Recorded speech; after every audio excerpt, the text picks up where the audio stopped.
식품의약국이 심각한 혈전 증상을 유발할 수 있다는 이유로 얀센 코로나19 백신의 접종 대상자를 엄격하게 제한해야 한다는 내용의 성명을 발표했습니다.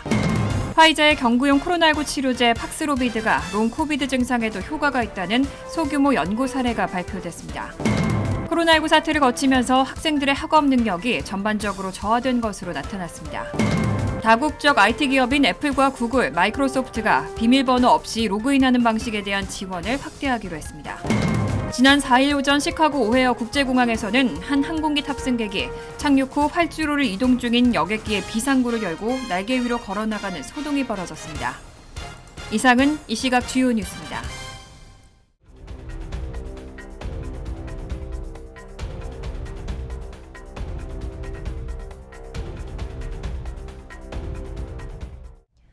시청자 여러분 안녕하십니까? KBN 뉴스입니다.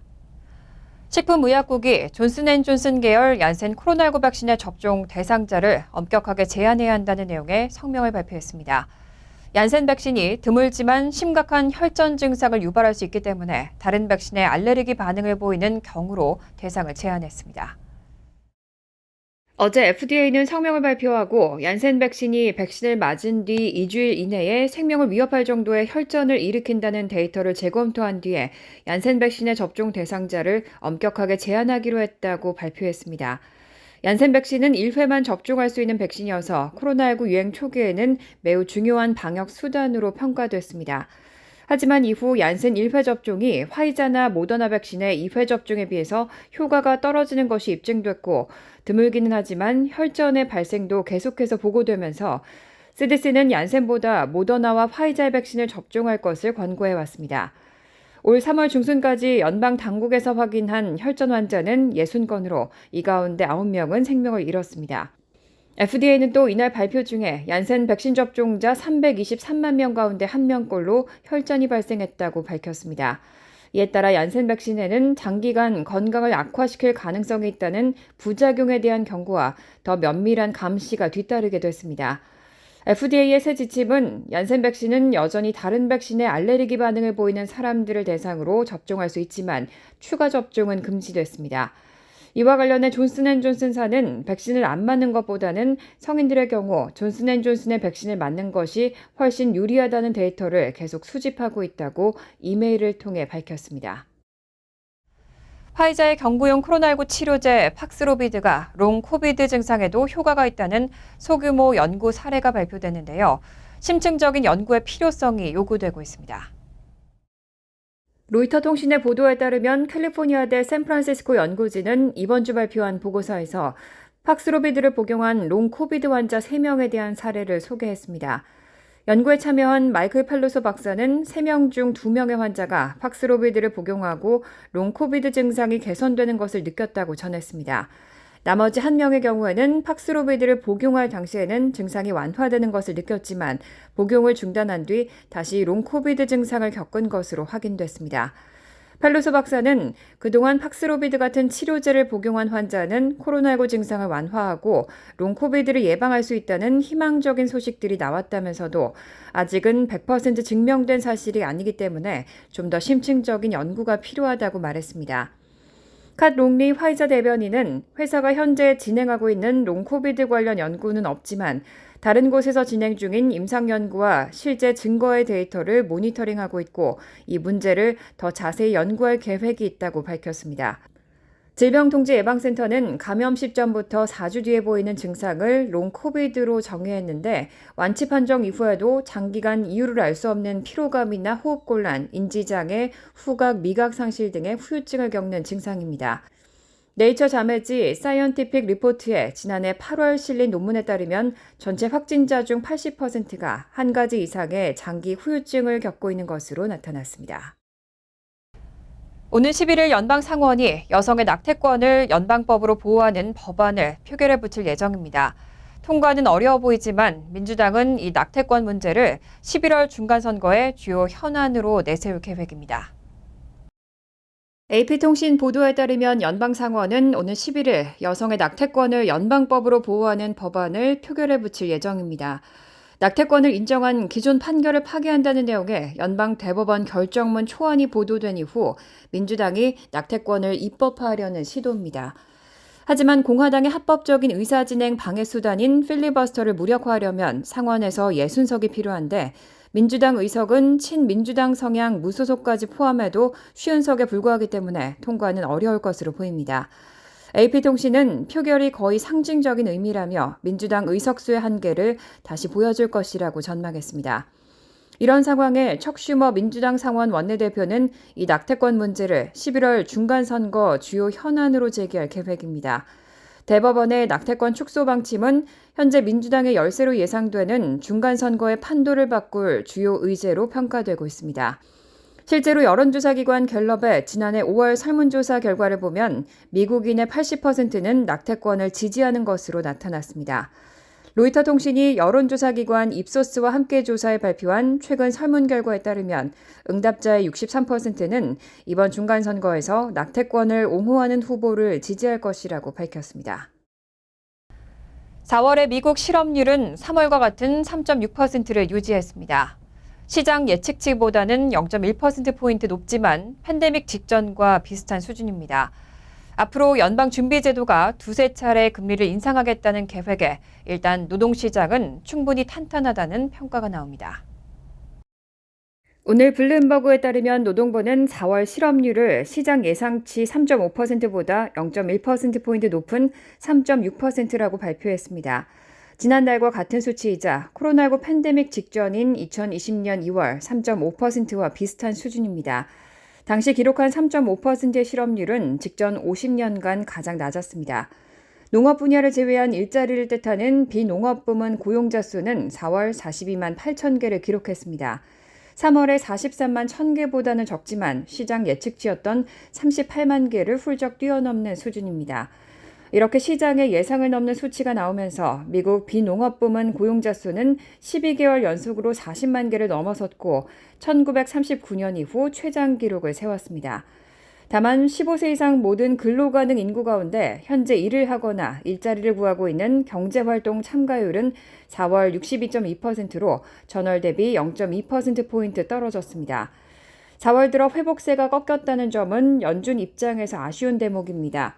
일자리가 늘고 있는 가운데 실업률이 역대급으로 낮아 사람 구하기가 어렵지만 아예 취업전선을 떠난 이들은 다시 돌아오지 않고 있다는 뜻이기 때문입니다. 블룸버그 통신은 경제활동 참가율이 감소한 것은 정확하게 잘못된 방향이라면서도 연준이 공격적인 긴축 행보를 이어가기에는 충분할 정도로 노동시장이 탄탄한 것으로 확인됐다고 평가했습니다. 바이든 대통령은 이달 하순 한국과 일본을 잇따라 방문합니다. 바이든 대통령은 이번 방문에서 한국과 일본의 안보에 대해 확장 억지를 포함해 약속을 분명히 할 거란 점을 밝혔습니다. 젠사키 백악관 대변인은 어제 브리핑에서 바이든 대통령은 한국과 일본을 방문해 새로 취임한 윤석열 당선인 기시다 후미오 일본 총리와 회담한다며 북한 문제가 의제가 될 것이라는 점은 의심의 여지가 없다고 말했습니다. 사키 대변인은 다수의 대륙간 탄도미사일 발사를 비롯해 북한의 지속적인 영내 불안정 행위와 관련해 바이든 대통령은 한국과 일본의 안보에 대한 우리의 약속을 분명히 할 것이라며 확장 억지 약속은 강철 같다는 것을 포함해 더 큰 약속을 할 것이라고 강조했습니다. 확장 억지는 미국의 우방이 제3국으로부터 핵공격 위협을 받을 때 미국이 억제력을 이들 국가의 확장에 제공하는 것을 뜻하며 핵 우산을 구체화한 표현입니다. 사키 대변인은 그런 차원에서 북한 문제는 분명히 토론의 일부가 될 것이고 러시아의 침공을 받고 있는 우크라이나를 지원하기 위한 공동의 노력에 대해서도 논의할 것이라고 덧붙였습니다. 이어 알다시피 한국과 일본은 러시아에 대한 제재와 수출 통제에 동참해왔다며 일본에서 바이든 대통령은 쿼드 정상과 만날 것이고 한국과 일본이 차지하는 영내에서의 중요성을 감안할 때 이 자리에서도 북한에 대한 논의가 있을 것이라고 설명했습니다. 앞서 로이드 오스틴 국방장관도 이날 오전 서욱 국방장관과 통화하고 북한의 미사일 도발 등 현안을 논의했습니다. 리얼 아이디의 전면 시행일인 2023년 5월 3일이 약 1년 앞으로 다가왔습니다. 당국은 아직 면허증을 리얼 아이디로 교체하지 않은 주민들에게 발급을 서두르라고 당부했습니다. 연방교통안전청과 뉴욕주 차량국, 뉴저지주 차량국 등 관계 당국들은 리얼 아이디의 전면 시행일인 2023년 5월 3일을 약 1년 앞두고 미리 발급을 신청할 것을 당부했습니다. 연방교통안전청은 내년 5월 3일부터는 공항 보안검색대 심사나 연방정부 건물 출입 시 신분증으로 허용됐던 기존 운전면허증이 인정되지 않기 때문에 리얼 아이디 또는 여권 등 연방정부 기준에 맞춘 개인 신분증을 제시해야 한다고 설명했습니다. 리얼 아이디는 성명, 생년월일, 주소, 고유번호뿐만 아니라 위조 방지와 얼굴 인식 기능의 설치 등 연방정부 기준에 맞춘 개인 신분증 겸 운전면허증입니다. 2001년 9.11 테러 이후 개인 신원 확인 정보 강화의 필요성이 커지면서 항공기 탑승이나 연방정부 건물 출입 시 신원을 확인하는 절차를 강화하기 위해 2005년에 리얼 아이디법이 제정됐습니다. 하지만 전면 시행일은 당초 2020년 10월 1일에서 팬데믹으로 두 차례 연기됐습니다. 리얼 아이디 발급을 위해서는 각 차량국에 사전 예약을 하고 차량국 오피스를 방문해 구비 서류 제출 과정을 밟으면 됩니다. 뉴욕주 차량국에 따르면 기존 운전면허증이 만료돼 갱신해야 하는 경우에는 추가 비용 없이 갱신 비용만 지불하면 리얼 아이디를 신청할 수 있습니다. 코로나19 사태를 거치면서 학생들의 학업 능력이 전반적으로 저하된 것으로 나타났습니다. 그런데 특히 오랜 시간 원격 수업을 수강한 학생들의 성적이 더 큰 폭으로 떨어졌습니다. 오늘 뉴욕타임즈는 하버드대 교육정책연구센터가 매년 초중고생 수백만 명이 응시하는 학업 성취도 평가 결과를 분석한 결과 코로나19 사태를 겪으며 학생들의 학업 능력이 전반적으로 저하된 것으로 나타났다고 밝혔습니다. 이 가운데 특히 원격 수업을 수강한 학생들의 피해가 더 컸습니다. 연구팀은 코로나19 발생 이전인 2019년 가을에 시행한 시험 성적과 코로나19 발생 이후인 2021년 가을 성적을 비교했습니다. 그 결과 코로나19 발생 이후 학생들의 성적은 중남부와 일부 북동부 지역 등 원격 수업이 실시되지 않은 지역에서 2년 전에 비해 20% 하락했습니다. 반면 코로나19 발생 후 원격 수업이 60% 이상 실시된 지역의 학생들의 성적은 이전의 50%로 반토막이 났습니다. 뉴욕타임즈는 하버드대 연구팀의 이번 조사가 다른 연구 결과와도 부합된다고 전했습니다. 브라운대 소속 경제학자인 에밀리 오스터는 원격 수업이 학업에 도움이 되지 않는다는 것은 분명해 보인다고 지적했습니다. 또 하버드대 연구 결과에서는 학부모의 경제력과 코로나19로 인한 학업 저하는 상관관계가 있는 것으로 나타났습니다. 흑인과 라티노 등 저소득층 가정의 자녀들은 백인과 아시아계, 고소득층 가정의 자녀보다 학력 저하의 폭이 컸습니다. 연구팀은 또 원격 수업 이후 학업 과정에서 부모의 도움을 얼마나 받을 수 있었는지도 자녀의 학업 능력에 영향을 미쳤다고 분석했습니다. 뉴욕주가 주민들의 학자금 부담을 덜기 위해서 학비 지원 프로그램을 확대하는 내용을 담은 법안을 통과시켰습니다. 소외 대상의 소득 상한을 현행 연소득 8만 달러에서 11만 달러까지 확대하는 방안이 담겼습니다. 어제 뉴욕주 상원은 주정부 학비 지원 프로그램 지원 대상을 확대하는 내용을 골자로 하는 법안을 포함해 학자금 부담 해소를 핵심으로 하는 패키지 법안을 통과시켰습니다.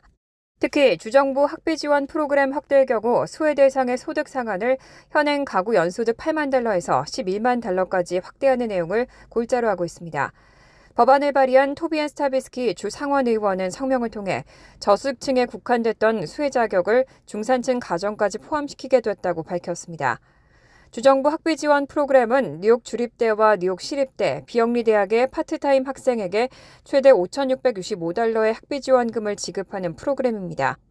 이 밖에도 패키지 법안에는 주 고등교육 서비스국이 지원 신청을 접수하면 60일 내 지원 여부를 결정하도록 변경하고 등록금, 수수료, 기숙사비 등의 부채이자를 제거하는 방안과 재정보조 장학금 수상자에게 월 상환액을 포함한 학자금 상환에 대한 정보 제공 의무화 등을 포함하고 있습니다.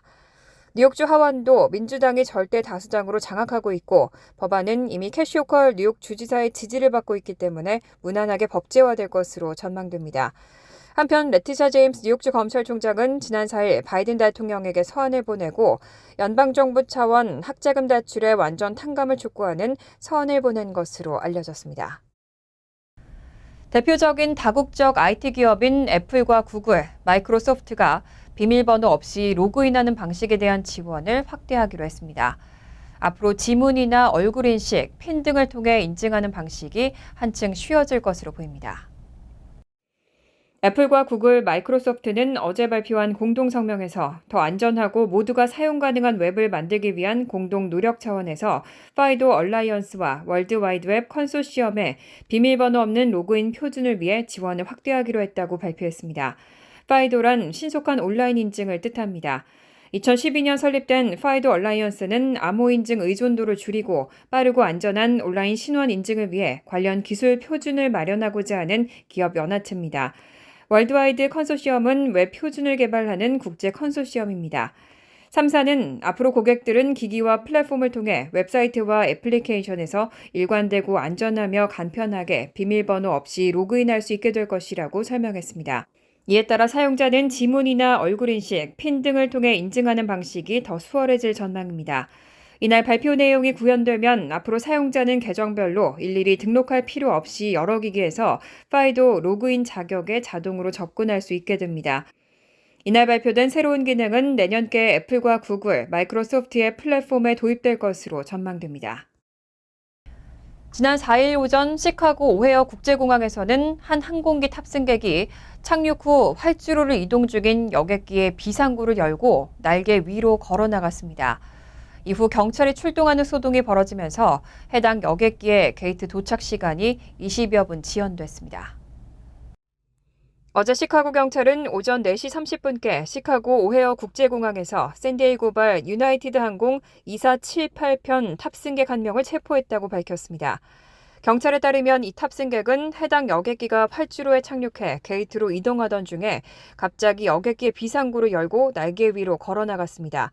이후 미끄럼을 타고 여객기에서 비상 탈출해 활주로 위로 내려갔습니다. 목격자들은 이 탑승객이 비상구 옆좌석에 앉아있다가 문제를 일으키는 행동을 한 것으로 보인다고 전했습니다. 항공사 지상근무 요원이 문제의 탑승객을 발견해 그를 멈춰 세웠고 신고를 받고 현장에 출동한 경찰은 그를 체포해 경위를 조사하고 있습니다. 이 사고로 해당 여객기의 게이트 도착 시간이 20여 분 지연된 것으로 확인됐습니다. 유나이티드 항공 대변인은 사고에도 불구하고 비행기는 게이트에 잘 도착했고 탑승객 모두 안전하게 항공기에서 내렸다고 전했습니다. 간추린 소식입니다. 바이든 대통령은 어제 발표한 성명에서 젠사키 백악관 대변인 후임에 카린 장피에르 수석 부대변인을 승진 임명했다고 발표했습니다. 이번 인사로 장피에르는 백악관 첫 흑인 여성 및 성소수자 대변인이 됐습니다. 바이든 대통령은 카린은 이 어려운 일에 필요한 경험과 재능, 성실함을 갖췄다며 국민을 위해 바이든 해리스 정부의 업무에 대한 소통을 이끌 것이라고 밝혔습니다. IT 이민자 2세인 장피에르는 서인도 제도에 위치한 프랑스령 마르티니크에서 태어나 뉴욕에서 어린 시절을 보냈습니다. 뉴욕 공과대를 졸업했고 컬럼비아대에서 공공행정 석사학위를 받았습니다. 뉴욕 총영사관의 최현승 문화홍보관이 뉴욕 한국문화원장 직무대행을 맡았습니다. 뉴욕 총영사관은 조윤중 뉴욕 한국문화원장의 임기가 지난 4월 30일자로 끝남에 따라 최현승 문화홍보관이 1일부터 문화원장 직무대행 업무를 수행하고 있다고 밝혔습니다. 최 홍보관은 한국 외교부에 따르면 새로운 뉴욕 한국문화원장 임명에 향후 최장 6개월까지 걸릴 수 있다고 밝혔습니다. 캐시 호컬 뉴욕 주지사는 지난 4일 학자금과 기숙사비, 주차비, 도서관 벌금 등의 채무액 미납을 이유로 대학들이 학생의 성적증명서 발급을 거부하거나 발급 시 더 높은 수수료를 부과하는 것을 금지하는 내용의 법안에 서명했습니다. 따라서 뉴욕주에서는 채무액 징수의 수단으로 사용해온 일명 성적표 랜서밍이 사라지게 됐습니다. 교육매체 해칭거 리포트에 따르면 미 전국적으로 약 660만 명의 학생이 $25 이하의 채무액 미납으로 대학에서 성적 증명서를 발급받지 못했습니다. 로리 라이트풋 시카고 시장은 어제 기자회견을 열고 로드아일랜드에 기반한 대형 카지노 리조트 사업체 발리스를 시카고 첫 카지노 운영업체로 최종 선정했다고 발표했습니다. 이 자리에는 발리스 회장 겸 최고 경영자 수 킴 씨도 참석했습니다. 김 씨는 뉴욕 맨하튼의 스타이브슨 고등학교를 졸업하고 프린스턴 대학에서 공공정책을 전공한 한인 1.5세 헤지펀드 투자자로 알려져 있습니다. 환율과 증권 소식입니다.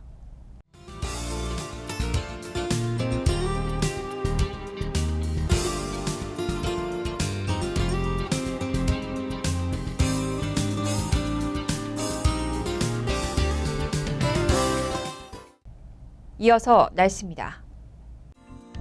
토요일은 종종 비가 내리겠습니다. 낮 최고 기온은 51도, 섭씨 11도, 밤 최저 기온은 45도, 섭씨 7도로 예상됩니다. 일요일은 흐린 가운데 오전에는 비가 내릴 가능성이 있습니다. 월요일은 대체로 화창하겠습니다. 이상으로 KBN 뉴스를 마칩니다. KBN과 함께 즐거운 저녁 되시기 바랍니다.